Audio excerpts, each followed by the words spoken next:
my next guest is I feel weird saying YouTube star, but when you've got a following of like over 250,000, I think it's fine. You can say YouTube star. He's a cosplayer. He's a content creator. He's a master prop builder. Man, I really don't even want to waste any more time. I just kind of want to dive right into it because there's so many cool things we're going to talk about. Guys, ladies, everybody, you at home, give it up for my guest, Frank from Frankly Built. Yay! This is like, imagine an applause thing. Like, I always have applause. There's always applause going in my head. It's fine. There you go. Dude, oh my God.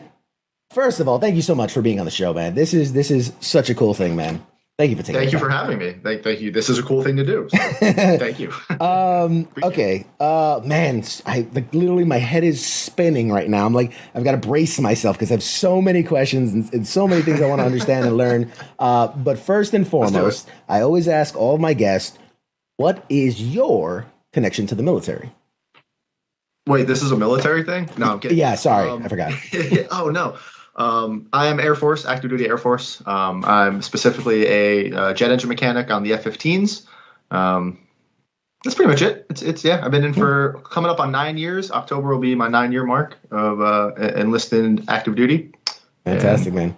And you've been around the world. I mean, obviously we're not gonna break any rules here, Tom. But you. No, I haven't. No, I haven't been stationed anywhere like hush hush. Like I had a pretty good Air Force career so far. I spent 8 of those. We just moved back stateside. I was at Kadena Air Force Base in Okinawa, Japan, for my first 4 years, and then we spent the next 4 years in England. So I've had a pretty good tour. And we just moved back to. I know. Well, hey. 4 of my years were in Italy, so I mean, I'm no one to judge. Okay. Yeah, I mean, hey, there you go. Mine was better than yours. It's fine. Whatever. No, man, that's so cool, man. What an awesome opportunity. We have Air Force veterans and people in the audience, and I have my sister-in-law is in the Air Force, and 2 of my other family members are joining the Air Force. So respect your service. Thank you from us. Thank you for your service. Thank you, dude. Thank you. All right, let's get into the real shit now. Like you, obviously, your background. We can see it clearly. This is amazing work. I have seen your I don't know how many times I'm scrolling through Facebook, I'm scrolling through Twitter, I'm scrolling through Reddit, all these different places, and I keep seeing like this Iron Man suit and these helmets and these things, and I'm thinking like, God damn, like where can I buy something like that? And then to find out like, oh, this is this guy that just made it in his, like he was just like, I'm gonna make an Iron Man suit, and it works, it functions, it lights up, it shoots lasers, it does all these crazy things. It flies, it does everything, it makes toast. Yeah, man, you weren't supposed to tell people about the lasers. Like, come on, I thought you gotta chill out there. It's true. Fair enough. It makes toast. It's awesome. But let's backtrack it because I wanna understand the man behind Frankly Built. How did you, and as let you know, I've done the homework. I dug into you a bit. I learned some things, but I'm going to steer this conversation because I learned some things that I think the audience would love to know about you. How did you, like, where did your love for, the Iron Man suit, the props, the equipment, where did that start for you? I've always been a nerd. I don't know if it was the friends I grew up with in, elementary school, high school, they make you, they mold you. But Marvel kind of specifically started with my dad, and he was a comic book fan. He kind of got me into the movies. First Iron Man movie was coming out, right? And okay, yeah, we'd seen the Spider-Man movies. We'd done that. And he's like, hey, bud, I think I was 13 at the time. He's like, let's go to the movies. Let's go watch this. I didn't know who Robert Downey Jr. was. I didn't really even know who Iron Man was. Went, saw the movie, and was like, well, I think I left that movie theater the same way a lot of kids did. And that would be amazing. Who didn't want a suit? Who wouldn't want their own Iron Man suit, But again, I was like 13 years old, so that's not happening. Unless I was actually Tony Stark at the time, but whatever. And it just kind of went from there. I kind of started to get really into the MCU, and it was fun always watching the movies because my dad knew a lot about the comics. He grew up with them. So, like, it was nice comparing oh, hey, they did this in the movie, and oh no, well, this was how it was in the comics. And I'll never forget him talking about actually Captain America. We found out that they were making a live action Captain America film, and I remember him saying to me vividly, he's like, I don't know how they're going to do that. Captain America is about killing the shit out of Nazis. Like, how are they going to do that? And they did it. You know, they toned it down the right way, left turned it with Hydra a little bit, and they pulled it off. So it was cool to watch him be able to see these movies, you know, big screen. So a lot of them we would go to the premieres of, go to the theaters too, and I started to really like the MCU, but just that, I don't know, the Iron Man suit was just, I thought it was cool. Like, that'd be so cool to have one day. Right. And it kind of stayed dormant for a while. And then I kind of, you know, did the whole car thing. I was a car guy. I went to school for it a little bit, modified, worked at a shop, and I always felt like I knew how to do everything but make the suit. Like, I knew I was good with like electronics on cars and wiring and painting and fiberglassing and metalwork and welding. Like, I had learned all this stuff working on cars. I just needed the canvas, I guess you could say, you know? So it just kind of started with that, like, passion of just enjoying something with my dad, or, you know, just being a nerd. Right on. And it fascinates me because, you know, as you were just saying, and as I was reading about you, and you didn't know there's information out there about you. Oh, I know. Yeah, asking purpose. Thanks. No, there's like, there's such, I'm fascinated because I don't know, without you really knowing, you were kind of building up these skills that would eventually lead you down the path. Because exactly. Here's the thing. I know. I've heard you say it before, and I've heard you like, you can buy a 3D printer. You can do this too, and that's true. But there's a lot of skills that you have developed. Yeah, I watched, man. I watched the painting videos you did on, like, how, you know, finding the right paint and using, like, yeah. Sure, I could print out a helmet. I try to temper that. I always try to temper that with people, because you see you'll see people do that where they're kind of just trying to sell you something, or downplaying certain aspects of it. I know unintentionally sometimes I probably put off that, like, yeah, look at this cool Iron Man helmet, you can make it too. But there's only so much you can say in like a 60-second TikTok. There's only so much you can do in an Instagram post. Right. So it's gonna put off the wrong. I can't cram it all in one picture. Like, you can make an Iron Man suit, but you need to get a 3D printer. It doesn't work that way. Yeah. But I always try to be level-headed with people. Like, yeah, like, I have a leg up in painting. I used to build Gundam models. I'm good at hand painting that, you know, fine detail and stuff. That's not. I'm just ahead of you. I'm not better than you. There's a difference there, and I think projecting that in the right way is.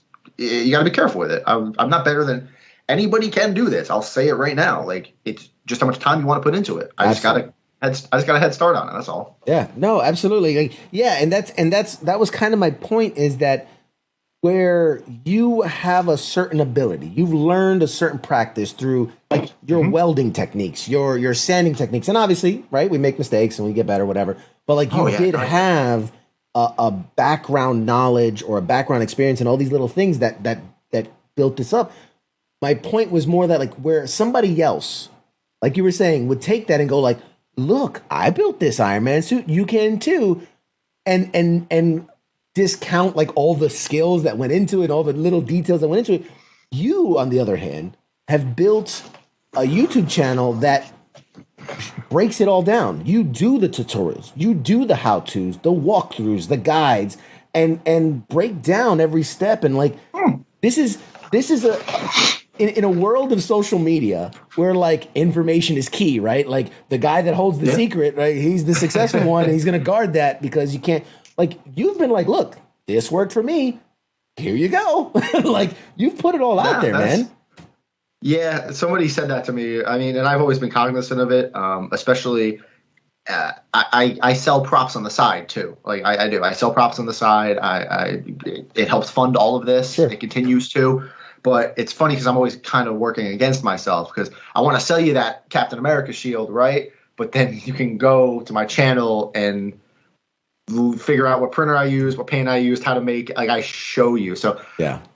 I'm always kind of working against myself, but I've never cared. I think it's fun, and typically the people I'm selling these things to aren't the people who want to make and print them. It's a completely different demographic. Right. The people I'm selling these things to have, FU money, and they don't care. They can't be, oh, what, a couple $100, whatever. Give me the thing. They don't care.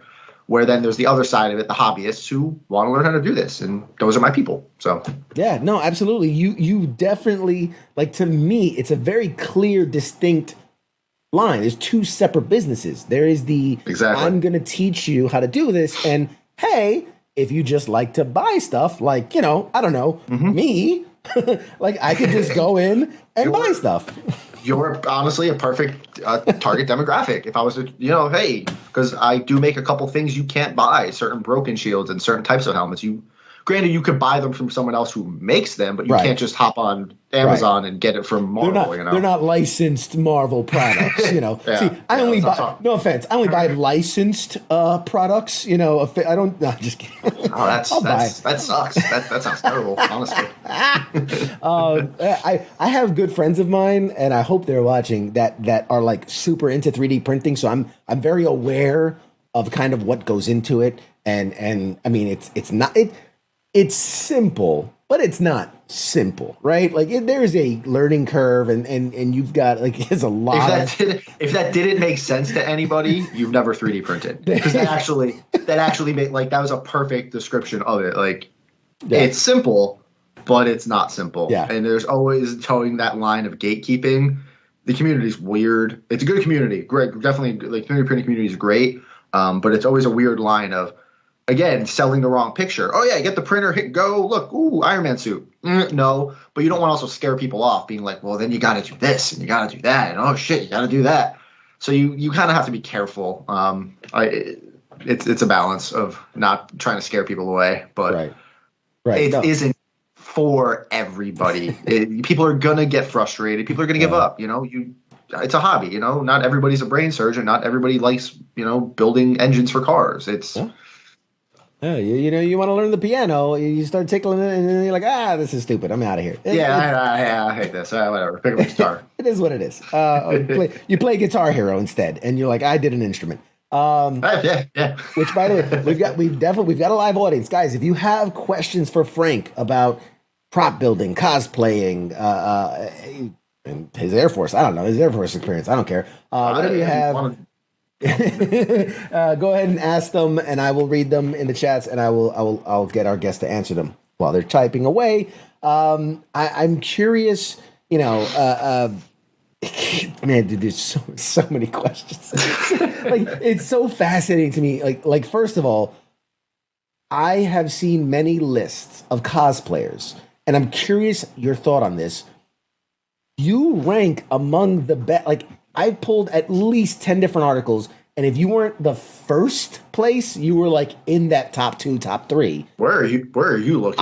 I'll send you the links. I will send you. Can you send me those? I will absolutely.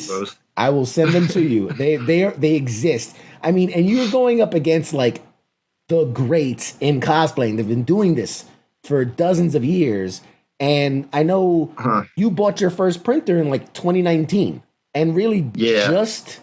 Let's be honest. This is you just started, really. Yeah. In the grand scheme of things, I just broke my 2-year mark. July was my 2-year mark of having my first printer. And I kind of honestly, for the first 6 months, I kind of slacked. I was learning the printer. It was kind of a side thing. I had the plan to make the suit, and I think I uploaded to YouTube. Back then, my YouTube channel was still a car channel, and I uploaded occasional 3D printing videos. It's weird how things take a left turn sometimes. Yeah, no. Sorry, go ahead. Yeah, no, that's never thought about that, or I don't know. I don't Google myself maybe as much as people might think. I mean, I'll run my own name, my personal name sometimes, just to be make sure there's nothing crazy out there. But fair enough. I don't know. Fair enough. I mean, I think my point was that what an achievement. That I appreciate it, man. and what I find fascinating about it is you'll read about cosplayers, and it was about I sewed my own costume, or I learned to bend. Here we go. I learned to bend the foam and all these different things, and you're coming from it much like Iron Man, right? I'm going to draw some parallels here. You're coming at it from a mechanical standpoint. You're That's constructing fair. you're constructing from where there was nothing and literally creating. Do you ever get, maybe I don't want to say hate, that's the strong word, but do you ever get people like, well, Oh no, you can say it. You can say it. you're not a real I have an answer cosplayer. for it. Okay, I'm Yeah, curious. yeah. It is a topic in the community, the cosplay community, 3D printing community. There are conventions, certain Comic Con conventions, typically smaller ones that can afford to be stingy or not afford. I don't know, who won't let you enter 3D printed cosplay unless you can prove that you're the one that modeled it and you're the one who designed that 3D Oh, file, or they just ban it outright because some people do. It's that, and I'll say it, it's that gatekeeping fashion. Now, I respect that we're going to say person A, hand cut and crafted their foam Iron Man suit, right? And it might look better than mine. In the end, it looked better than mine. They put more hours into it. But without being an asshole, I don't care how much time you put into it, because if we're both going for the nicest finished product we can get, I got there quicker and easier. It's a final, but I'm not saying my way was better. It was different, and I right. think that's where people get confused with. Oh, well, you just printed it. Well, yeah, I just printed it, so it was easier, and I was able to get to that end goal quicker. Why would I torture myself going the harder way just to say I made it by hand? But at the same time, you probably use templates for your Iron Man suit that somebody else made in Pepicura or Papercraft or foam. You probably didn't mix your own paints. You bought them from a store. You probably, you didn't really, Yeah. if you want to go with I made my own stuff, you didn't. You can always peel that onion back far enough. I just did it a different way. We're all trying to get to that same end goal. That's it. Like, I wanted an Iron Man suit, and this was the path I saw to get me there quickest. There's nothing wrong with that. Like, why take the harder path if you don't need to? Now, there's some cosplays you can't 3D print. You need to do foam. You need to do papercraft. You need to do fiber. That's it. It's just, it was a different way to get to that goal. And I think once people start accepting that, it lowers that entry level. I tried to do papercraft. I tried for a few weeks to make a helmet out of paper and fold it. I gave up. I couldn't do it. And I respect the absolute crap out of people who can make papercraft. But I saw 3D printing mechanically, and I'm like, let's try that. And again, it was getting that canvas, right? It was getting that. If I just had the suit to sand and build and attach and paint and do the electronics, I can do this. And I did it. If I didn't have that 3D printer, it would have been a whole different approach, and I might have never done it because I couldn't do the paper. So it lowers that entry point of people wanting to make their literal dreams come true. You can just print an Iron Man helmet and then have everything in your background. You can do it now. Kids don't need to learn how to 3D model or cut foam or fold paper and work with fiber. That bar of entry just dropped significantly for being able to make all this cool shit. Yeah. I love that. It's such a good point. Yeah, I would have never even considered that, because in my opinion, who am I? I'm some nobody. But in my opinion, like the fact that, okay, you didn't create the file that you printed, but the fact that you printed it, you didn't print that suit done. Like, you didn't hit the button and like the suit popped out. Like, you're doing the pieces and then the welding and then the painting and then the sanding and then the grading, and then like that is more work than I would put into it. So, but in just my humble old opinion, you are as much a cosplayer as somebody who sat there and stitched together an Iron Man suit out of fabric. I appreciate that. Yeah. All right, we got a bunch of questions already coming in from the chats. And first of all, Scott he made a great point. He says, imagine if people in the cooking field were so stingy. Like, did you raise and butcher that cow yourself? I like that. I like that enough. Oh, yeah. Watching Gordon Ramsay rip people apart would be a lot more entertaining. Yeah, for sure. So let's see. One is, does your military duty play a major factor on him upscaling? Also, does his command support him in his adventures? I understood both of those questions. Okay. I have answers to both of those questions. Upscaling, yes, that is actually hindering me. Obviously, I have a commitment contract. I have to work. I have to go to work every day. I'm working. I'm up at 5 a.m. I'm home at 4 p.m., 5 p.m. So I can only put so much time into this. And my wife is super understanding. She helps me with this now. Like, she is in it with me, helping behind the scenes, basically like my assistant, accountant, manager, now. And she understands it's something I enjoy. And she also understands it's something that, helps make us extra money. Like, I can make money doing something I enjoy. Why wouldn't you do that? Absolutely. But we're kind of starting to get stunted on growth with this because I have the military obligation. So we are at that kind of crossroads. My first contract's about to end in a little over a year. So we're having those talks on, like, do I get out? Do I go reserves or guard? Keep military in my back pocket just in case, and try to make this full time. So we're literally, that's conversations we are having now. Because it'd be amazing if you do this full time. That'd be, Sure. But is it safe, viable? Yeah, but is it safe, viable? Because obviously I'm going to be giving up medical and dental, and when we have kids and all, like, it has to be the right move. And then as for my command supporting me, they don't care. Some people ask, one or two people will find out, you get a little jab. They'll call you a nerd, and I'll be like, yeah, man, okay, cool. And like, they'll find out, they ask you a few questions about it. Like, oh, that's really cool. I'll show them a few pictures. Like, sweet. But I don't bring it to work. I think some people do that with their hobbies. Like, they'll really, like, all the time talk about it. If you don't ask me about it, I'm really not going to bring it up. If I start to get the sense you're a nerd, oh, you like Marvel? I'll chat a little bit and maybe work it in to see if you're interested in it. But they don't really mind. Again, I keep that kind of, I'm careful with what I post about, what I share about. I don't bring it to work. I'm not, it doesn't distract me from my job. Right. So yeah, any time they find out, it might just be this thing that they rag on me for a few minutes, or they find it cool and they'll ask questions about it. So yeah.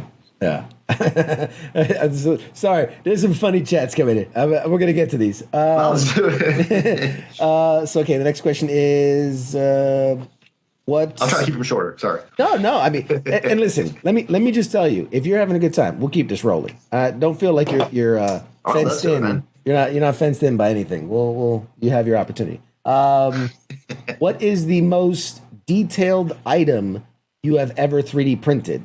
Now, I'm going to assume it's the suit behind you, but it's not. No, the suit's really not that detailed. It's big. The suit's pretty plain, honestly. Most detailed prints. It's a Black Panther helmet. I'm trying to think of where that is. I think it's in my closet. That's probably the most detailed. It's a full-size Black Panther helmet, and that was one of the longest ones. That single piece helmet took 5 days of printing because it was on such a higher setting quality. Right. And the longer a print takes, the more chances it has to fail, something go wrong.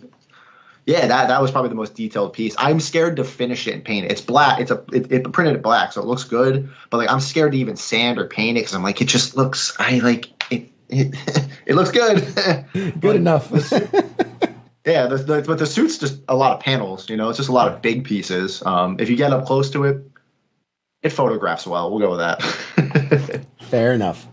I mean, at the end of the day, it's like plastic, right? Like it's plastic, melted plastic in a shape. So it's it's not the same thing as you see like an Iron Man statue. Yeah.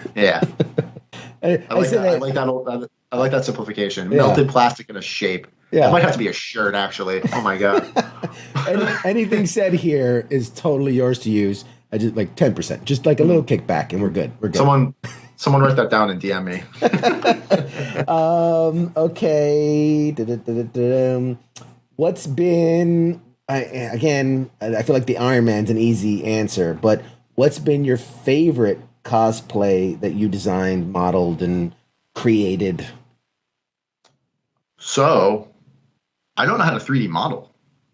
That is a big misconception with the hobby, and I don't hide it from anybody. I have, and that's what can scare a lot of people from getting into the hobby. They think you need to know how to 3D model and design and CAD and SolidWorks and Maya and Blender. I can manipulate a 3D model a little bit to help with the printing. Sometimes you have to cut it up, scale it, resize it, but I don't know how to 3D model at all. Everything I've printed, somebody else modeled. There's two different hobbies. Sometimes they intersect where I have plenty of friends who 3D model things for me. They don't know how to 3D print, or they don't want to 3D print. They like modeling. I'm the opposite. I like 3D printing.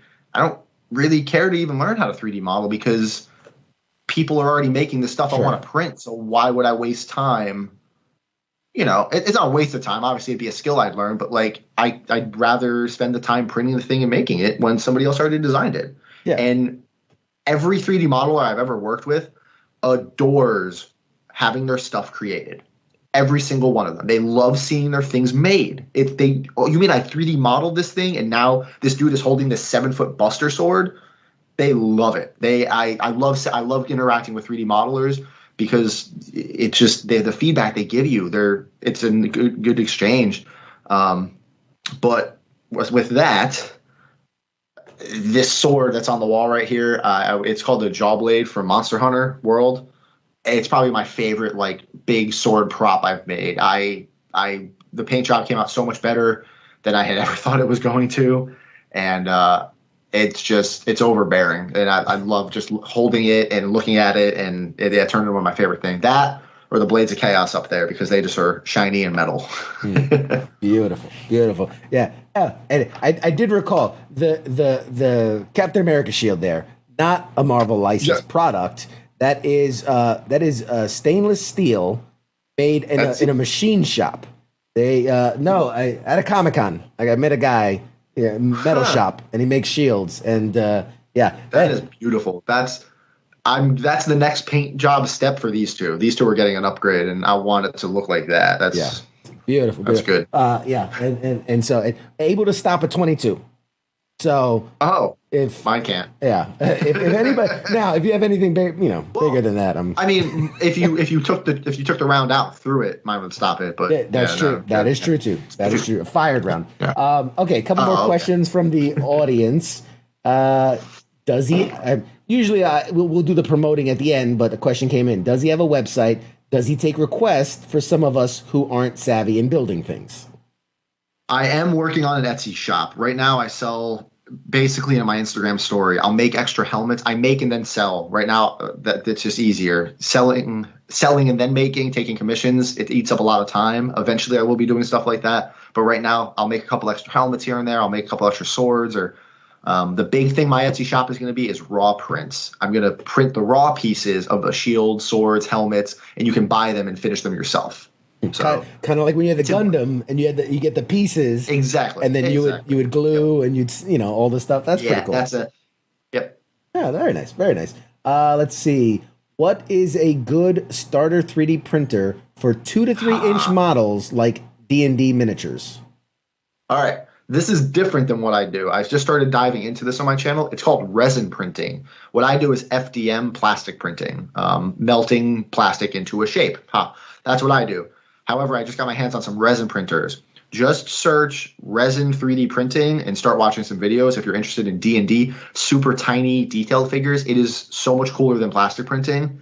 And you can make, it's literally exactly perfect for D&D. The detail you can get out of it is insane. And you don't have to sand them. You print them, clean them, and then you can start airbrushing and painting them. So you're going to look into brands like Anycubic, Elegoo, Epax. I think they're the big ones. Creality has some, but they're not the mainstay in that aspect. But yeah, resin printing miniatures will get you down that right path. I promise. Right on. Dude, we're dropping knowledge today, man. Love it. Let's do it. from the actual King Smith on YouTube. If you ever wonder why you don't see him and Tony Stark in the same room, it's because he is Iron Man. There you go. I think that's just a nice thing to say. So thanks, man. Tony's no longer with us, though. So you're next in line, right? You're next in line. You got the suit already. I gotta go break in and steal some stuff. Let's see what else. Kaz in the chat says you should 3D print yourself an F-15. I guess in reference to your military service. I could, but I could just go take one. Like I can just go, and if you've ever worked on one, you really wouldn't want one anyway. Let's be honest here. Some of you know. They're good. The military can keep them. They break way too much. So true. A question this actually brings up a question I had. I'm curious if anything in your service, so obviously you're working on engines and jets and these things, has anything from there ever sparked like an idea of something you wanted to print or like a mechanical something that you could, incorporate, anything like that? Actually, not at all. Nope. It just makes a good headline when news articles are like, "Hey, he works on jet engines and makes Iron Man suits." Like they are connected. They're not. They have nothing to do with each other. It just looks good on paper. But no, not really. It's okay. One thing maybe my work has helped me with is project management and task saturation and being able to multitask on having 20, 30 different projects going on at the same time and being able to keep track of them and just refining, a maintenance oriented mind. Obviously I'm repairing, tearing down, building jet engines every day. So like you get to good working with your hands. You have to be able to understand and manage that. So it nurtures the brain. I wouldn't say it necessarily directly affects it, but I wouldn't call it a hindrance by any means. Right on. Also from the actual Kingsmith in YouTube, he just says simply, no question, U.S. Air Force guys do the coolest stuff. Just saying. There you go. Obviously, someone is kissing a little Air Force ass right there. I appreciate that, but if you heard what this guy was talking about before I came in, oh boy, I mean, cool is a matter of perspective. Some people would never want to do what he did. Some people would. So fair enough. From Scott, this is a great question. This isn't something I wouldn't even thought of. Has there or are there any legal issues selling copyrighted things? Oh, welcome to the gray zone. It is always a point of contention because some pieces are considered artwork depending on how you license them and how you model them. And did I 3D model it and then print it? What are you paying me for? Are you paying me for the thing? Or are you paying me for the time I spent printing it using my machines for my materials and my time? A lot of weird gray areas, and it is constantly evolving. So I can't really give you a direct answer and say, oh, 100% absolutely illegal, because it's not. It just depends on how you approach it. When dealing with Marvel and Disney, the big number one rule is you never sell anything that has Mickey Mouse on it. They will shut you will before you have a chance to even send out that Etsy order, there will be a cease and desist in your mailbox. Never sell anything with Mickey Mouse on it. That is their most heavily guarded IP. However, Marvel, Star Wars, Lucasfilms, they're pretty good with cosplayers. They're pretty good with fan-made stuff because every article my suit appears in, it's advertising. It's advertising for them. In the end, it's Iron Man. Oh, I haven't seen the Iron Man movie. Let me go watch that. Yeah. It's advertising for them. And as long as I'm not selling enough stuff to affect their bottom line, which, I mean, it'd be amazing to get on their radar in that aspect. It means I'm making a lot of money. You have to tread the water carefully. And just what you're selling, how you're advertising it, what you're titling it. You'll see a lot of things on Etsy that are like superhero helmet, not Iron Man helmet. And, because they're searching their keywords because they know they can't go after the one that's selling the superhero helmet, but they're going to search Iron Man helmet and see who's on Etsy selling Iron Man helmets. And oh wow, they have 20,000 sales. Get a piece of that action. All right, we're gonna shut that down. I love the idea of like you go to like you get a Mickey Mouse file and you go to print it and it just prints out a cease and desist letter. Like you're like, wow. Oh, that would make a funny video, actually. Like, I'm gonna print Mickey Mouse, and you come back, you turn the print lights off, come back in the next morning, you're like, it's done. Oh God, just a 3D letter. There you go. It's just a lawyer. Sitting there, just like, what are you doing? That one's yours, man. All you for the TikToks.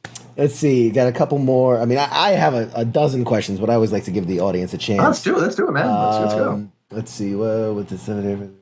Oh my God! I have literally 4 different chats open, all asking questions. How hard? My world. This is okay. So now this is a question I'm totally understand if you want to sidestep. You have authorization here. How hard is it to make cash as a YouTube personality, as a content creator? No, I won't sidestep this. I actually talked to a lot of people about who were trying to get into this hobby and into the social media thing because I never thought I'd be in it either. YouTube sucks. Like it's good. It pays. Obviously, my channel's monetized. I'm not. I make money off of YouTube. That's yeah. But that's not where the money is. Especially, it's going to be sponsored videos. It's going to be promotional videos. It's going to be, getting free stuff so you don't need to pay for it. Not like, not like going out pandering and being like, give me all your free stuff. But like if a company reaches out, they're like, hey, you want to test out this 3D printer? Like, right. Yeah, that means I don't have to, that's a printer I don't have to buy. That's money not out of my pocket, which is money in your pocket. So YouTube, it's good. It does pay, and I'm not ungrateful for that at all. But compared to other avenues where there is income concerned, and this isn't even talking about the props I sell, it's probably the lowest netting. Mm-hmm. And another good income is, it's fan interaction. It's things like Patreon. It's right. Things, special Discords and all of that. So that's where you can definitely find people who are passionate about supporting you too. Once you find your niche, like that's it. You just, my patrons support me to help me create stuff, because if I didn't have my Patreon support, I'd have to spend more time building and selling helmets, which takes away from me making content. So it's this kind of cycle of, trying to balance that, and it works out. And if you're make social media about stuff you enjoy, because if you even give the slightest hint that you're in it for just money, that it's fake, that you're just like, oh, I saw this dude make an Iron Man suit on YouTube, I'm going to make it because he seems like he's making money. It ain't going to go well for you. Do it because you enjoy it and you think other people will enjoy it with you. Yeah. Oh, that's perfect. And Scott says, hey, make an OnlyFans. It could just be videos of you building shit. No, see, well, no, we have a joke. We have a joke in the Discord. It's actually going to be called Only Franks. And, it's just gonna be a lot of hot dogs. Like that's it. That's it. And like you knew what you're signing up for. Like I don't know why you're surprised that it's an Oscar Mayer wiener. Like you signed up for Yeah. And then maybe the military in me is like, I know what kind of Franks you're talking about. Or it'll be me in the suit, but there's like a bikini on over it, and I'm doing like lewd poses, but the suit's on. Yeah. The jacuzzi, you got to get in the jacuzzi. You got to do the jacuzzi. Jacuzzi stream. Jacuzzi streams in the suit. Wow. Yeah. I could get electrocuted. That'd be fun. That'd be good. You do a green screen jacuzzi. They don't know the difference. You know what's crazy is there's absolutely people who would pay for this, and I don't know if that's a good thing or a bad thing. Depends. Yeah. Only Franks. It's a wiener fest. Oh God. Let's see. I know we kind of touched on a couple of those things. I have all these little notes. Like I said, I reached out to you, and obviously, we made this happen, and that was awesome. You were so willing to do it. You kind of blew up, right? Your channel, like you're going about your thing, and then I just remember, like I'm on Facebook and I see. And it's not like it's the same. It's not you promoting it, right? It's this article comes out, and then it's copied by Marvel Rocks posts it, and then it's on this channel, and then it's on that channel, and it's everywhere. Yeah. Is it weird, like when you see you maybe you're scrolling Facebook or whatever, you see an article about yourself out there? Is that a weird thing? Every time. I still don't know what to do with my hands half the time. Like it's weird. It's still weird. I don't know how people get used to it. Maybe if I get used to it, that's a bad sign. Or you kind of fool themselves. Like it is. I've had people message me on Facebook, or I've ran into friends and be like, dude, I had to mute you on Facebook because you kept getting tagged. I kept people my mom or my sister or my uncle or something would share an article that I was tagged in that was about me or something, and so then it would tag me, and then it would ping my friend that I got tagged in something. So I had people be like, I was just so sick. Like, he's like, I love you. I'm still your friend, but I was so sick of seeing your shit on Facebook. And it's like, I get it. I that's fair. That's, that's understandable. The downsides of social media stardom. Yeah, I guess I should just retire, send off autographs and stuff. Why not? It's weird. I was recognized at a Lowe's. That was pretty funny, actually. The guy working there at the paint area, he just stops and looks at me. I just moved here, and he's like, kind of gives me a weird look. He's like, because I said I just moved in from town from overseas, and he's like, where'd you move from? I'm like, England. He's like, do you 3D print? I'm like, yeah, he's like, I follow your TikTok. And I'm like, no way, dude. That's It's some awesome. random guy working at Lowe's. And we just chatted a little bit. And that was my first like in-person fan interaction Yeah, of any man. type. And I'm You like, gotta do the it's like, that's, autograph. You gotta do the picture. You gotta do the whole thing, man. You gotta experience it for sure. yeah, it's, and then it happened at Comic-Con we just went to, but that's been it. Like, I, I get recognized in the streets. Yeah, no, Yeah. it Well, I was mean, just, it's the suit that gets recognized, right? I mean, it's, yeah, yeah. you I know, cannot wait to take that thing to a Comic Con. Like I'm going in August to Silicon in San Jose, California.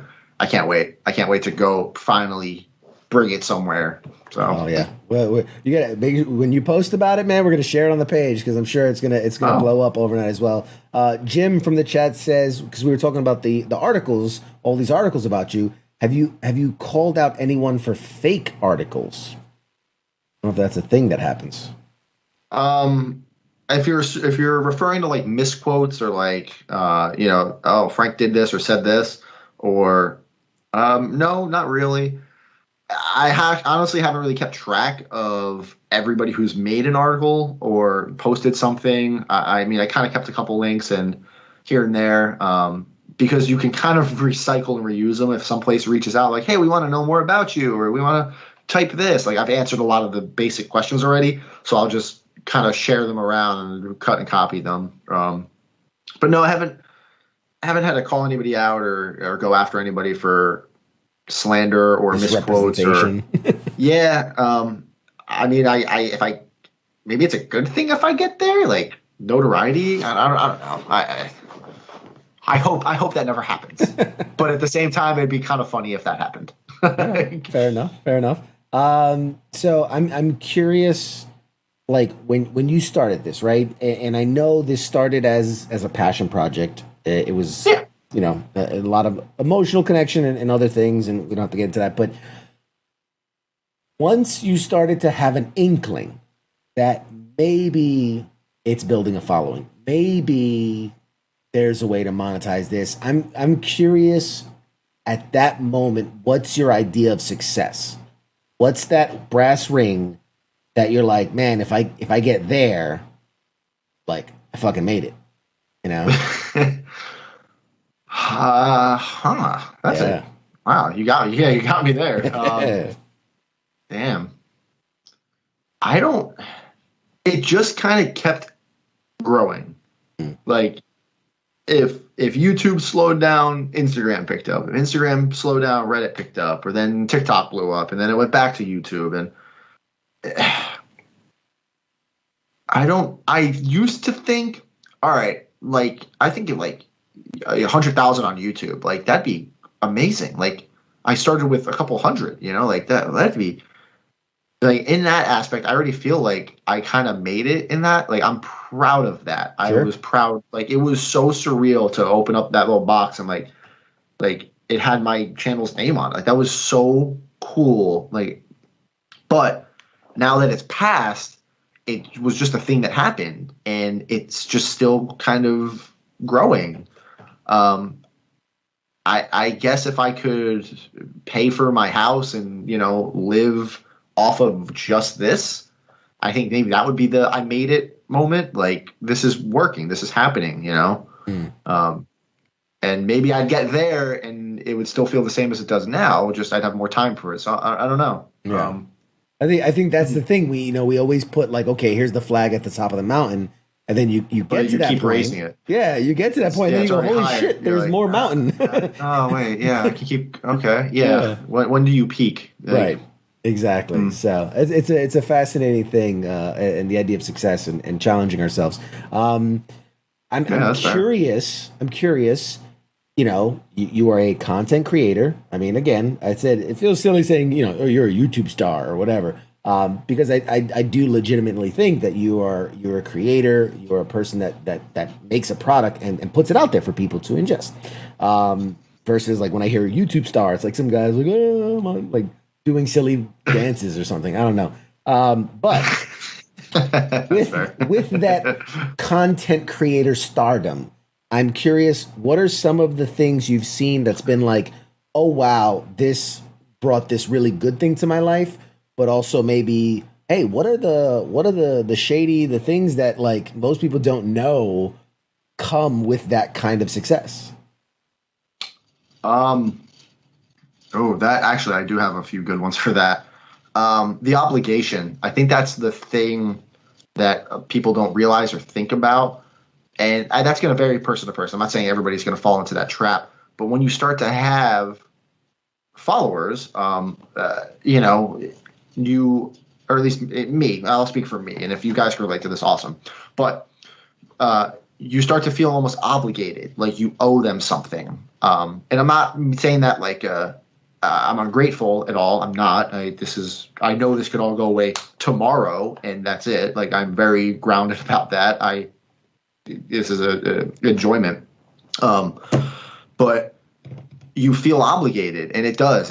My hobby is I've monetized my hobby, so now free time is a lot more scarce. And all right, well, I if I want this to keep growing, if I want, I feel like I sometimes owe my followers something, and in that sense of I need to make something, or I need to put something out. Okay, all right, I got to balance that time, or do I have time for this? I can't go out that night. I got to be up early. Oh, now I got to finish this project. So it does envelop you, and on top of now, there's some content creators who just make videos and maybe they record, they do stuff with their computer. I'm not saying mine's harder or easier, but I also have to 3D print it and paint it and finish it and do this. And oh, don't forget to record while you're doing it. And then you have to go and edit it. And so it strains your time. And if I couldn't balance and manage that, I mean, it all would have went belly up, I'm sure, or when you drive me through the wall. And I've gotten burned out plenty of times. I'll be honest, I'm in a little bit of a burnout right now after going through the move Sure. and having to reset up all my printers and refigure all this out and decorate and get all this stuff. It's taxing. So like I have all my printers sitting in the garage ever since I moved them from this room to the garage. Not a single one's been on because I like don't want to set them up. Like I just am kind of trying to take a little bit of a break. Sure. And all right, let's focus more on maybe finishing some props and doing videos over here. So you don't want to burn yourself out, or else you'll just start hating what you're trying to enjoy. Yeah, and that's definitely it's tricky. It's definitely tricky. Not burning yourself out. Yeah. fair. And then haters. Yeah, the dark side is haters. But if you don't have haters, you're not doing something right. Right. It's whatever. Yeah, we get trolled here constantly. So yeah, people suck. People, and that's one thing, man. I actually just had a YouTube comment today. It was just all it said was virgin. That was it. Like no effort put into it at all. And I even responded back to the dude. I'm like, that was it. Like you had all the time in the world to insult me. Like, did you know I'm short? Did you know like I'm in the military? Like you could have done so much with this, but you just went with virgin. You could attack the work. You're like, oh, your stuff sucks. Yeah, like come on, like yeah, like come on, like that was it. Like I've like tried to coach trolls. I'm like, you gotta level. It's 2021, man. You gotta like this isn't like 2001. Oh, nerd. Like, ooh, what are you gonna do? Come on. Fair enough. I'm a car mechanic. Grew up in the car world, and I'm in the military. Get out of here. Come back with. Gotta come harder than that. An insult. Yeah, like Jesus Christ. Like I get talked. People trash talk harder at work every day than what's on social media. Right. So, Jim has a great one in the he said like don't read the comments, all caps. Don't read the comments. I love reading the comments. I love it, but I've learned you have to differentiate between the trolls, which they're just fun. I will answer trolls because I used to be a troll. I think we all like our teens at one point were like troll. You have fun on the internet. You're the anonymity of it. You say whatever you want. I now can't say whatever I want. That's another downside of I've had to shift even just random conversations or I can't attack people on Facebook. Like 3 years ago, if somebody said something mean, I could say whatever I want, call them horrible names, whatever the hell I wanted to do. Now I can't, because if the wrong person gets a hold of that, if I use the wrong curse word or language or something, I could get canceled real quick, So I have to reserve myself on that. And then you have the people who are just being mean or haters. There's people in the community in the same hobby that I am. There are grown men out there who also make Iron Man suits. Let me break this down. I'll rag on myself here. There are grown men who dress up in Iron Man suits for fun, who rag on other dudes who dress up as Iron Man for fun, and they somehow think, oh, it is the most mind-boggling thing ever. You're just like, how are you even going to pretend that you're better or worse than me and rag on me for doing and enjoying the same thing you do? Sure. It's weird. It's weird. Yeah, and it's always there. Like I've seen in the past, it's always people that like you have a bigger following than they do, so they're gonna rag on you because no one ever punches down. No, you never see that. You never see the guy with 1 million followers being like, "Look at your little shitty 200 follower." Like nobody does that. But I've had people who were punching at me saying I was punching down. I'm like, no, this dude was just being an asshole. I can call him out. I'm allowed to do. I don't care how many followers. Could have had 1 billion followers. I'm still going to call him an asshole. You're just punching down because you're mad. No, I'm just mad.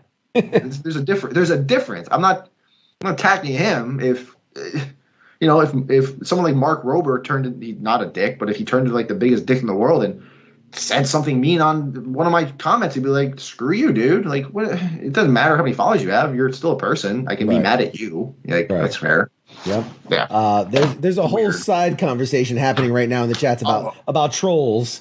And the internet. I love trolls. Yeah. I love trolls. Scott says, if you ever want to, like, I guess, take on a troll, you got to make a side profile. You got to make a fake profile so that way you can go after trolls and have anonymity. Nope, because I can win as I am. I don't need to make a fake account. Yeah. Fair enough. I'm good. All right.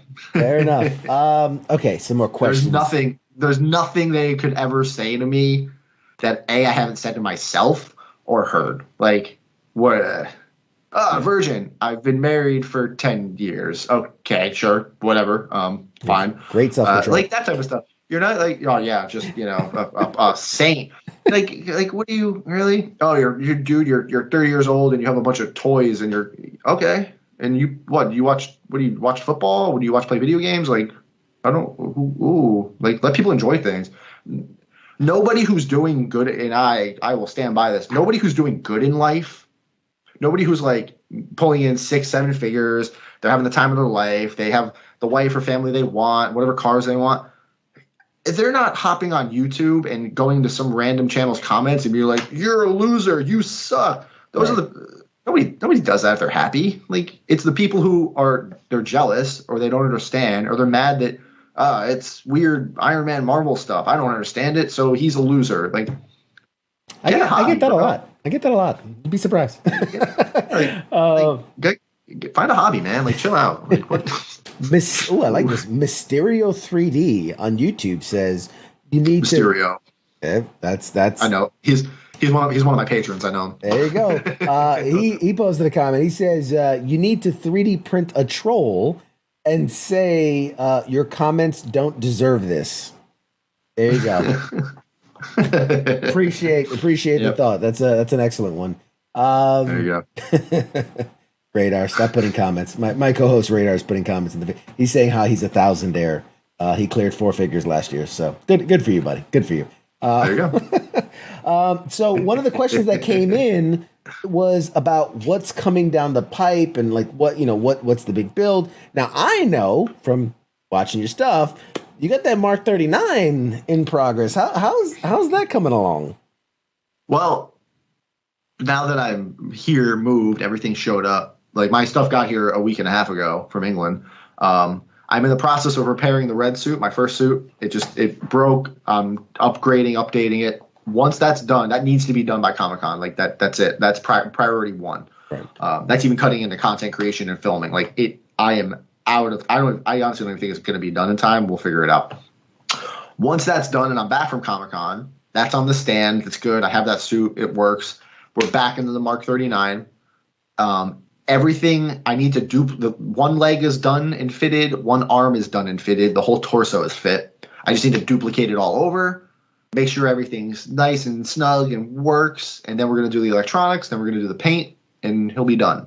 So I have not forgotten about Star Boost. I cannot wait to have 2 suits behind me while I'm streaming. It's going to be awesome. And you guys don't even know there's more stuff going on the wall that's not done yet. It's all covered up and hidden. So, excellent. So there's your answer. And obviously you. Oh, and yes, go ahead.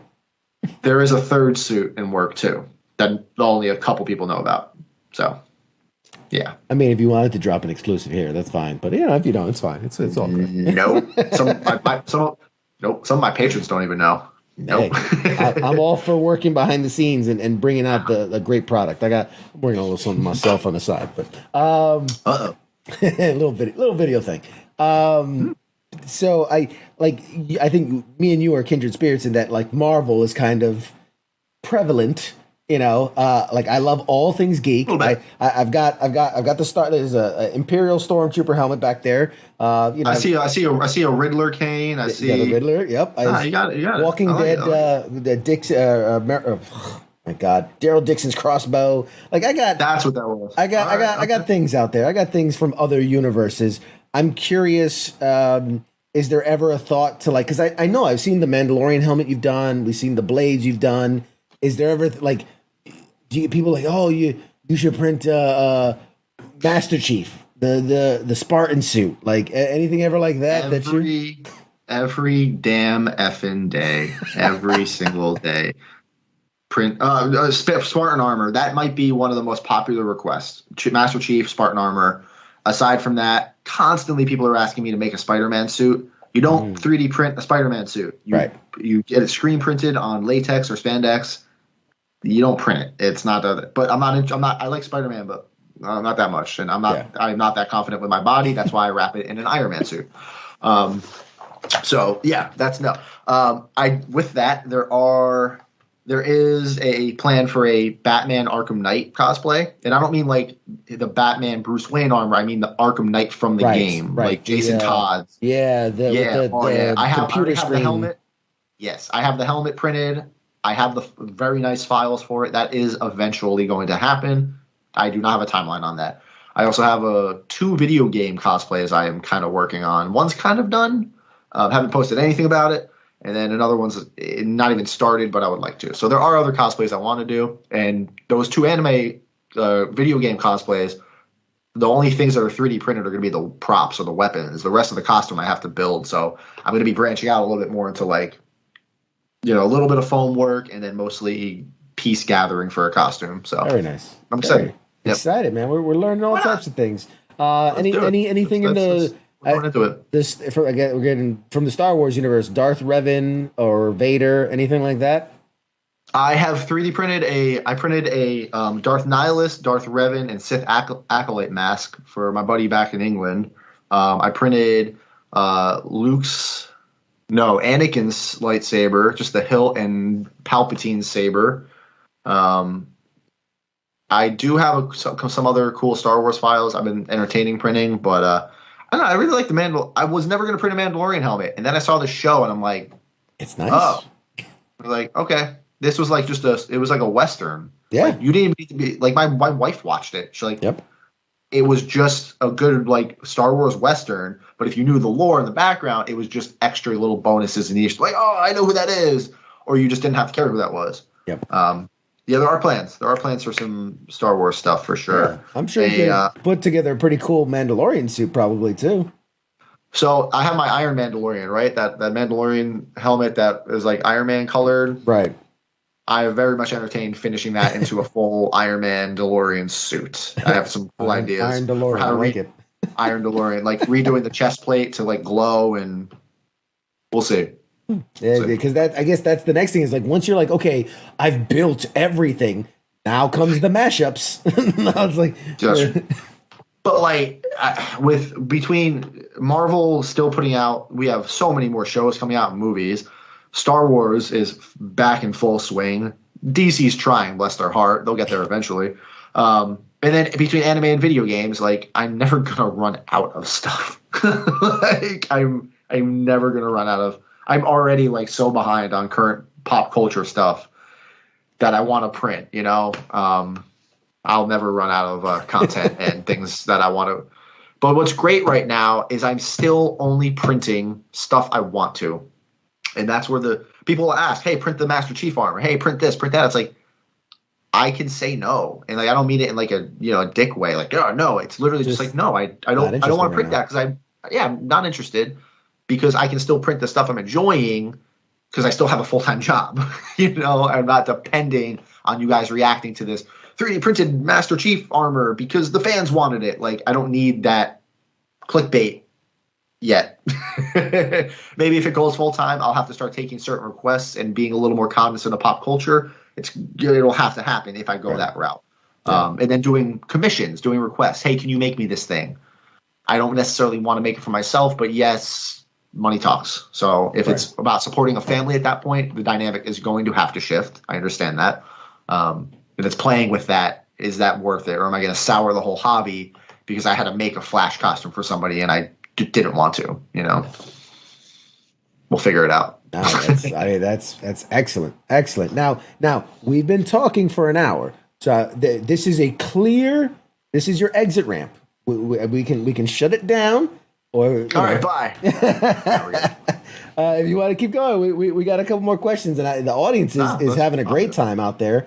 Let's do it. Guys, let them know like you're enjoying this too, man. Give a shout out. We're loving it. All right, a couple more questions. So okay, giving you're prone to teaching and showing and leading by example. What is for you like the biggest mistakes for newbies? Somebody's watching right now and they're going like, oh shit, I'm about to get into 3D printing game. What do they need to look out for? Bruh. Oh my God.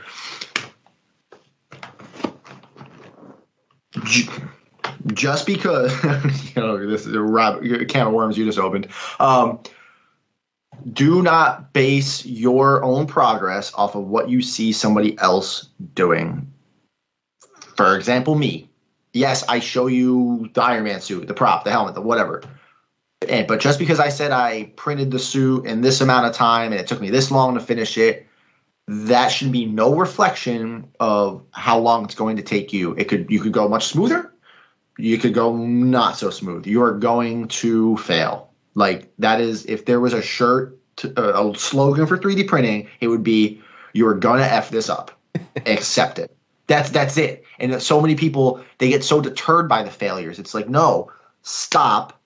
Why did that fail? Why did the print fail? Why did it get clogged? Why did the printer turn off? Why did that happen? Why did the paint fail? Why didn't that figure out why that happened? Because 99% of the time, it's your fault. Figure out why and learn from it so it doesn't happen again. That's it. That's all you can do, because if you just get aggravated, you'll never finish that thing, Like, that's it. You just have to take your time with it. And you're going to see people get it way quicker. I know I got this very, very quickly. I already had a background with all of this stuff. It's plastic.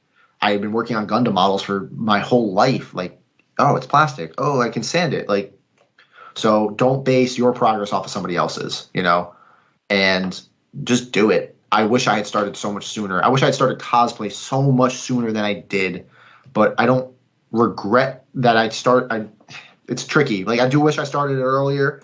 I'm happy I started it now, though. Like, okay, cool, we're doing it finally. I'm happy. If it makes you happy, do it. Just start it. If you fail, just do it. And it's cheap enough now. You can get a good the 3D print I'm recommending the most right now for starters. It's called the Voxel Lab Aquila, and it's about $150, and it's probably one of the best little printers I've used. And you can make almost full size helmets on it, but you print things in pieces. And if you end up hating the hobby and you try it and you're like, okay, what? You just lost the price of 3 video games? $150. Yeah. Ooh, sell it. Somebody will buy it. I promise you. Somebody will buy that printer. Hey, that is all. You know what? You've inspired me, man. I'm gonna go out. I'm gonna get a damn printer, and we're gonna start making things. I'm gonna start selling CQ inspired merchandise. Well, I don't know. You're the only thing stopping you. I love that. Okay, so let's see what else. I read somewhere that, like, pre-COVID, that you had developed a small 1-hour class to teach local children and teens, like, how to start 3D printing. Is that something that, like, you foresee in the future? Like, oh, I can do this. I mean, like, there's options, right? You can do like not master class, but there's like smaller, can't think of the name now. It's like the Patreon of Masterclass. It's like small Yeah. Well, classes. there's a couple websites. There's monthly. There's Teachable. I just got an email today about a website who was like, we can take your content and turn it into a class your fans can pay for. And it's like, well, you just described my YouTube, so that could be kind of a dick move to then Monetize start it. charging. Yeah. Like my whole thing was teaching. I can't just go and flip the script on people. That's not how that works, Yeah, so during when I really started getting into printing before COVID, I was at my wife's work. She worked with kids. I was running a little 3D printing class because they had some, kind of dinky 3D printers, and it was fun. I like teaching. So it'll be a class of 8 to 10, anywhere. I think the youngest we had was 6 or 7 years old, and then we'd have teenagers, and they got it. They were interested in it. They understood it. And COVID. So I started doing Skype and Zoom classes with a couple families. I'd have adults. I'd have some kids. Like this is kind of the overview of 3D printing. This is what the printers are like. And then that slowly translated over to the YouTube tutorials where it's like, all right, now I have somewhere to send people. Like, hey, I'm interested in 3D printing. Here's a whole playlist. Watch it through. See what you think. And I've thought about local area. I would love to try to get into a school around here, like a science club or a 3D printing club. I'd show up for that, do it once a month or once every 2 weeks, find a college with a 3D printing lab or a maker space or something like that. I would very much go and do that again. It was fun. And it was just enjoyable, just not having that obligation to make content. It was just like, I could be right there with them, teaching them, and you can see that reward instantly. Yeah, and touching people, interacting with people on a person-to-person basis is always different than promoting content online. From Scott, what platform are you most active on? So, the way I look at the 3 platforms, YouTube, TikTok, and Instagram. YouTube is my bread and butter. That's where I make my full content, my tutorials, my big stuff. And I read all the comments and I try to respond to people. But if you want to talk to me, Instagram is my DM box. I answer. I could show you now. I don't have like message requests on Instagram. I hate it because if somebody reached out to me, I want to answer them. I answer everybody on Instagram. And a lot of people don't believe me that I do that. I do that. And people in the chat probably attest to that. And I'm constantly trying to, check comments, see what people are asking questions. And TikTok's just fun. I hated it at first, and people still make fun of me for it, or you make fun of your friends for TikTok. It's just dumb fun. Once you find out that it's not just girls naked dancing or whatever, or I thought it was just kids singing and girls dancing around, but massive cosplay community, huge 3D printing community, huge car community on TikTok. It's just dumb fun. It's somewhere to just dump bad ideas or just have fun with it. But I have my most followers on TikTok, so keeping up with all those comments is very, very, very difficult. TikTok got away from me very quickly. I try to respond to the ones I can, but TikTok's a little lost cause when it comes to that. Yeah, Instagram would be like the most active. All right, there you go. That's a solid, well thought answer. Jim wants to know, could you make him a woman kind of with a 3D printer, a la like Weird Science? Yes. Well, yeah, you can absolutely make a girlfriend with a 3D printer. Get a 3D printer, print some really cool cosplay, go to a Comic-Con, find a girl who's also a nerd, and there you go. Wow. I promise you they exist. Like they are very much out there. But you need to go there and find them, Well done. I want to applaud that. That is a great answer right there. That was good. Let's see. I'm just going through all the chats. I feel like if I had a 3D printer as a teenager, I would just make plastic bongs. There you go. That's look in the pet G. Anyway. And yes, Max from YouTube says yes, Frank will respond on Instagram. So there you go. You've been verified. Who's this? Max also says, show them the good night texts. Do you the good night text? Do you send people good night texts? No, do I? That's Max, what are you talking about? That's Max. Show them the good night text. I don't know what he's talking about. Andrew also said, "Yep, he does." So yeah, you have been verified. I do. I try. I try to. What else? What else, man? I don't want to hold you too long now, so we're gonna get to the last. Dude, I'm. It's 10:17, right? I go to bed at 11, man. I'm here. It's. Oh my God! All right, you heard him here, people. I need those questions. I need to. Start bringing them out, unloading them. So yeah, I'm curious. You know, if you had to, how do I want to phrase this question? You know, obviously Marvel is big in your world. It's big in mine. What would be the next kind of that next tier, right? Like, is it the Gundam? Is it the, you know, Star Wars? Is it like what's kind of like just under Marvel for you as far as your fandom goes? Just in general, it would have to be Dragon Ball Z. I grew up with it. I wish there were more things to 3D print from it. I have a Z sword there, and that kind of taps you out. I have a bunch of Dragon Ball Z figures I buy. I don't print them because you can buy them for like $10-15, and I do not feel like painting those. So yeah, DBZ, grew up with it. I love it. Gundam would have to be a very close second place to that, because I also grew up with Gundam. You know, the original Toonami, I'm sure some people in the chat know exactly what I'm talking about. The Toonami with it was like Sailor Moon, Dragon Ball Z, Gundam, and Trigun, and Inuyasha, and then it was great. I would love to make a Gundam cosplay. Like, that would be probably more hype for me than even my Iron Man suit. Right. Gundam cosplay is very difficult to get right because Gundams are proportioned like a 7-foot slim Victoria's Secret model. Right. Like, very tiny head, legs for miles. Like, that's how a Gundam is proportioned. Super skinny waist. So when you do a Gundam cosplay, you need to be in stilts, and your hands can't be the right length. Like, your fingers can't come out the end of the arms. You need to have manipulators, like those, you know, long extension things. It needs to be modeled like that. It's a lot of work, and it's not something you 3D print. It's something you make out of fiberglass or paper or foam, because the weight of it would just be horrendous. But that is one of my long-term cosplay goals, is to make my own Gundam cosplay. Yeah. One day. Literally right before you opened up, the first comment was like, hey, when is he going to do a Gundam? So there you go. I promise you guys, like, it is very much something I would love to do. I have files. I have 3D print files for 2 Gundam suits, but it's not something. It would be way too fragile and heavy, and no. Yeah, a lot of work goes into it, and I mean, I'm sure you've seen it because you're in that world. But I know I was at a New York Comic-Con a couple years ago, and there was Can't wait to go.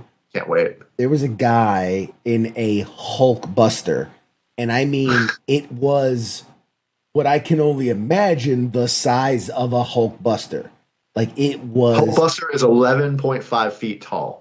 It was probably in like the 8 to 9 foot range, I'd say, because he was definitely ducking under some doorways.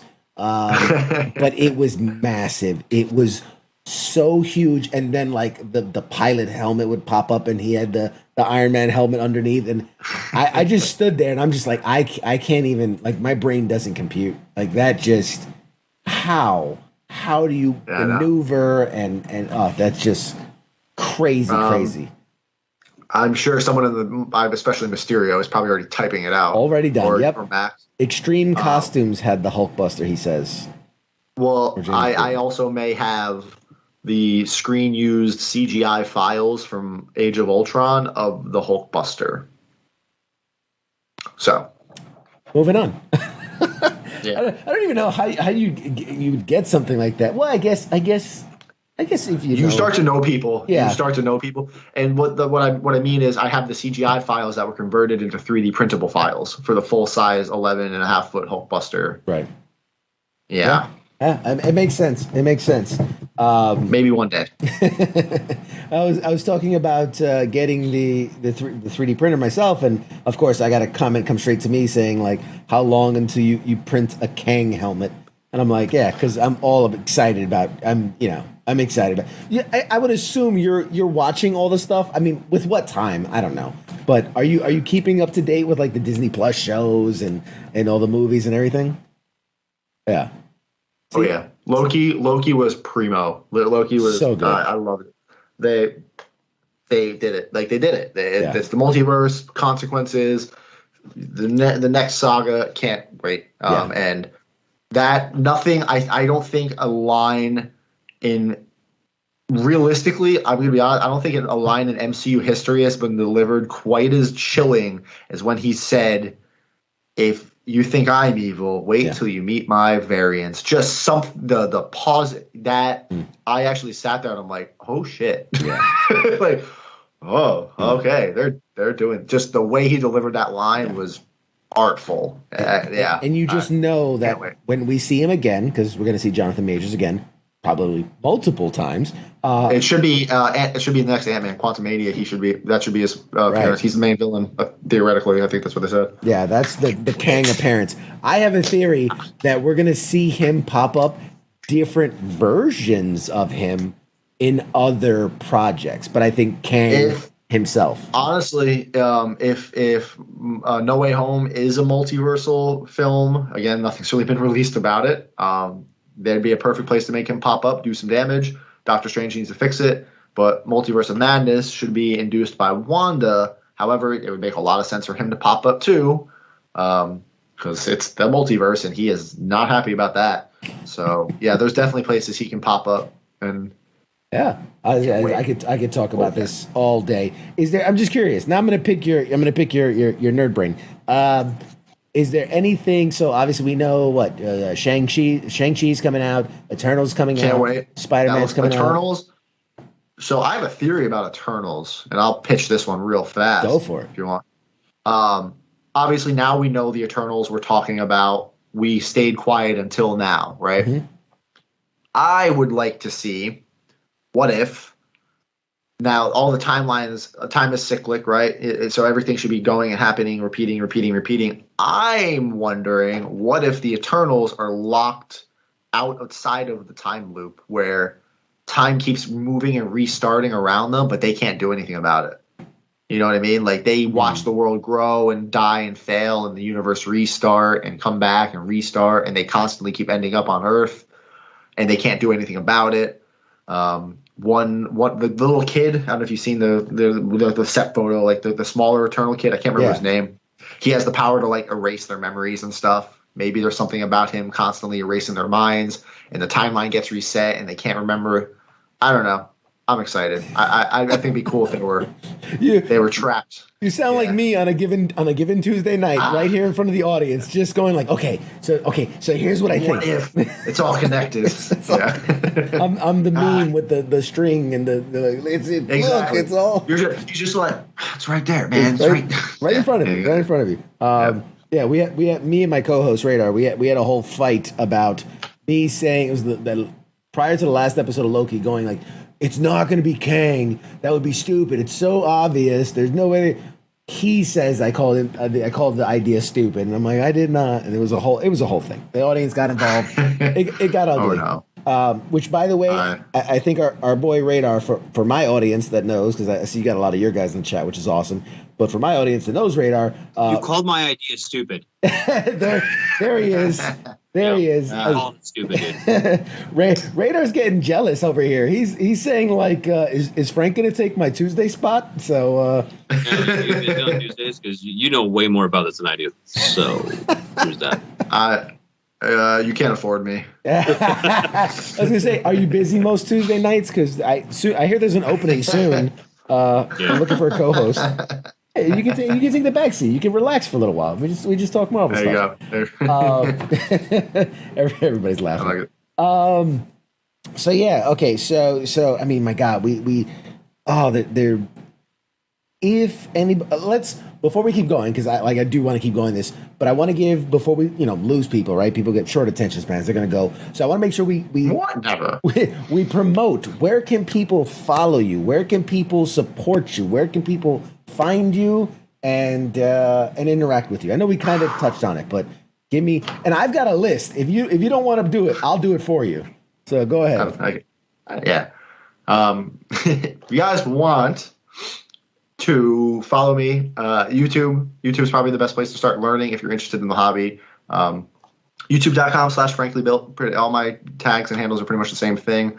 Each one of them, if it's YouTube, if it's Instagram, if it's TikTok, the link in the bio is always there to get you across it. I have a Discord channel. It's a free Discord channel. I think we have like 4,000 members in it, and it's about 3D printing and cosplay. And I post updates in there and talking, interacting, live streams, all that stuff. So there's a couple of places to reach out. If you just like staring at pictures and looking at people making things, Instagram's there for you. Or if you just like dumb videos and watching me make an ass of myself, there's TikTok. So yeah, there's a couple options for you there. Yeah. And can't forget to support the channel and support. There's a Patreon. There is a Patreon. There's Patreon. It's good stuff. What, just to give people an idea, what's something that, like, because obviously Patreon, it's a paid membership, right, to get exclusives and behind. So what can people expect if they subscribe to your Patreon? So I'm gonna be honest, I've been slacking on Patreon lately, and I owe my patrons a lot. So since I don't hide content secrets, I didn't want to do that. I didn't want to be like, I'll show you how to do most of this build, but you got to subscribe to Patreon to get the rest. Like, no, right. I don't want to do that. Right. So what I offer on Patreon, we do patron only live streams and game nights.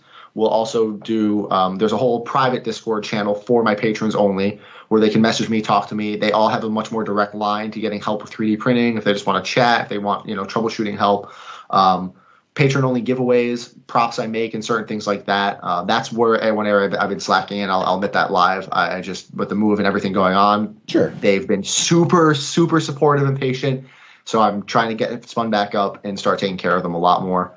And then access to patron only merchandise too. I'm working on a little bit of like clothing area, and only my patrons can access certain bits of it to get really specific merchandise and like at like a really good discount of all that. I can't give that away for free. It needs to be paid onto the website, but yeah, I'm trying to rework the Patreon and make it and then behind the scenes, I am working on a little bit more early releases. I bounce projects and ideas off of them. Like, hey, I'm thinking about doing this, or what do you guys think about that?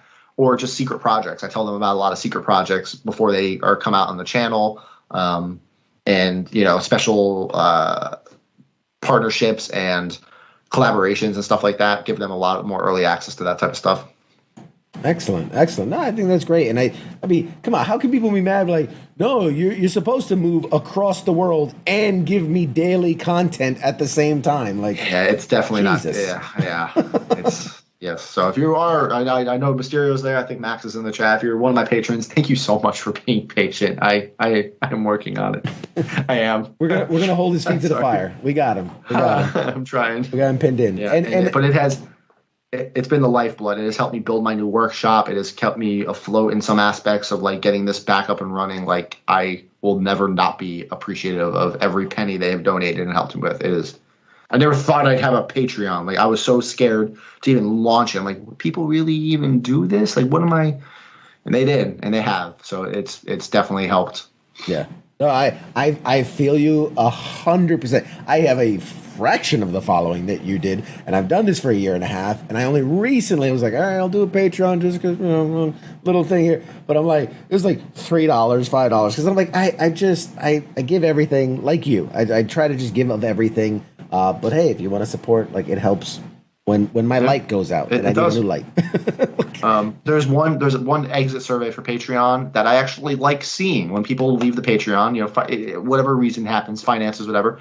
And there's an option you can select, and it's like, I only intended to give blank X amount of money or a certain amount of money. And it's like, that's it. That's right there. Like, you felt supported. You felt that was like, that helps, Yeah. It's always appreciated. So I'll have people who join my Patreon. They'll send me a paragraph of a message. Thank you for getting me into 3D printing and help me. This is my way of giving back, blah, blah, blah. And they'll stay a patron for a few months and they'll be on their way. It's like, absolutely. That helps. That's all. It's amazing that somebody, it's weird. It falls back to that. What is it weird being like a content creator and having your face out there? It is. It's like, it's never not weird. And I try to use it to keep myself grounded, and I'm just me. I'm just a guy. I make more stuff than people, but I don't think I'm better or special. I'm just louder. I'm louder and I'm comfortable behind the camera. So that's pretty much it. Nice. And apparently Tony Stark from YouTube is in the chats and says, I just want to congratulate Frank on all he has accomplished and can't wait to see what comes next. So Tony Stark right there. He has been with me for almost the entire journey. When I started getting some traction on Instagram, or I forget how exactly he found me, but he's been like one of my original followers, and he's been helping me with my suit. Amazing programmer and coder and lighting effect. I know exactly who you're talking about. Yeah. So go. Ariel, thanks, man. There you go. That's what it's that. And something else too, I saw as I was kind of digging around, because I'm trying to push people to like, hey, maybe I should go check this out. That you also do like giveaway contests where, with prizes like I saw a full scale Iron Man helmet, things like that. I mean, those are things you do from time to time as well. I get free printers. I have gotten thousands of dollars worth of free printers, and I don't need that many 3D printers. Like, no. So I'll the ones I don't want to add to my arsenal production and help build stuff for the channel, or I'll do giveaways. I've given away a couple printers. I have 7 more waiting to give away, like just sitting there, just in boxes. They were built, used, tested, and they're boxed back up. So stuff like that. I started getting a lot more contacts with other companies and brands, like 3D printing accessory companies, filament companies. Funko reached out recently about something, which was pretty cool. I've worked with Zavi.com. I've just recently had a sponsorship by actually Marvel. So there's, hey, you guys want to do a giveaway? People like sending me lightsabers now because they saw that I had a couple lightsabers and Mandalorian stuff. So you start getting these different contacts, and it's like, well, what can I pull to do giveaways? To give back to. Yeah, let's give away some free shit. Why not? Like, I have it. I'm not going to try to hoard all of it. Like, I don't have the room. At some point, as is it. I mean, nobody's sending me shit, but at some point, it'd be like, well, I can only hold so much. Like, just give. This room is bigger. My new workspace is much bigger, the studio, but the wall space is smaller because of the tilted. There's a couple more doors in here, so like, I've had to be very careful with how I've hung stuff. I'm kind of out of room without making it cluttered. So I have a couple more props I'm going to be selling and giving away, a couple more helmets and stuff. Like, I just had to build all these shelves right here to try to not make it look cluttered. So finding that balance is tricky. Yeah. Well, for all your guys who like giveaways and stuff, I also do giveaways here on the channel. So if you like the page, he does giveaways. Pop Culture Warrior, thing. I have I used to go to Comic Cons and I'd get free boxes of stuff and I'd buy stuff. And I'm the kind of guy that doesn't open anything. So every time I do a big giveaway, I'm like, I'll pull this off the shelf and I'll pull this box, and this was a 2019 exclusive, and I do, and then I also, every giveaway I include an autographed item, a celebrity autographed item, as well as an original piece of artwork. I used to commission. Wow. I had this weird fascination with like getting just people commissioning artwork, and so every giveaway also has that stuff. So yeah, I feel you. Hey man, you should subscribe to my channel so that maybe you can win something. I don't know. Oh yeah, that was the plan. I'm going to make a bunch of fake accounts and just sub. I really don't care. Good for you. That's the smart way. I encourage people to do that. Make as many fake accounts to follow. Dude, this has been, just an absolute fantastic conversation. I've enjoyed it so much. I hope that you had a good time, that you've enjoyed yourself.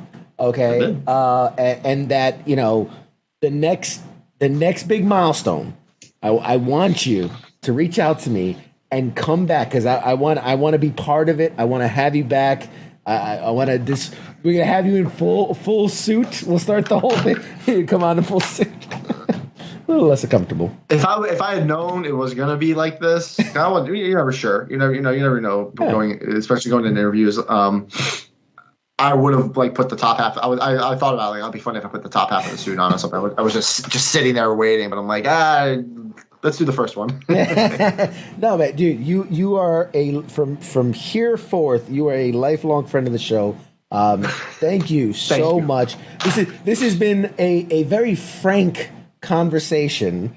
See what I did there? But guys, thank you so much for tuning in. I'm gonna let my guy go because I want to give him time before he goes off to bed. I got people in the chats going like, "Hey, it's 20 minutes to his bedtime."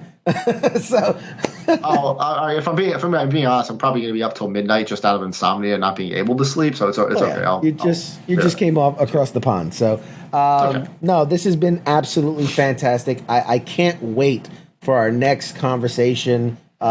Please, everybody, if you haven't, Pop Culture Warrior on Facebook and YouTube and all those places. I'd appreciate it. But we're gonna toss to a quick break. I'm gonna say goodbye to my guest, guys. This has been Frank from Frankly Built. Follow him on YouTube, Discord, Twitter, all the things, all the likes, and all the likes.